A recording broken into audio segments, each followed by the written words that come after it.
Every attempt so far had been focused on pulling Andy up or back. That wasn't going to work. The cave had him in an unbreakable grip. There was only one way out. He had to go deeper first. It was a terrifying idea.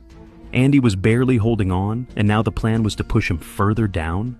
But there was no other choice. If they didn't move him soon, he wouldn't survive the cold.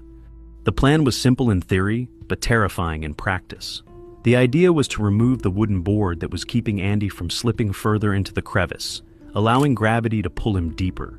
Once he was lower, they would attempt to pull him forward and then up. It sounded straightforward, but in reality, it was a gamble with his life. The risks were severe. If he slipped too far, they might not be able to reach him at all. The crevice was already impossibly narrow, and if he sank beyond their grasp, there would be no way to pull him back. Worse, if the rock shifted or the rescuers lost control for even a moment, they could make his situation irreversibly worse.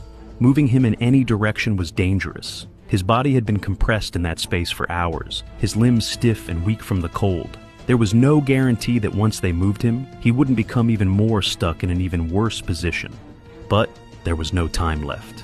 Andy was fading, and hypothermia was creeping in fast. His breathing had slowed, his responses were weak, and if they didn't act now, his body might shut down completely. The cave was not going to give him back without a fight. The rescuers positioned themselves carefully, took one look at Andy,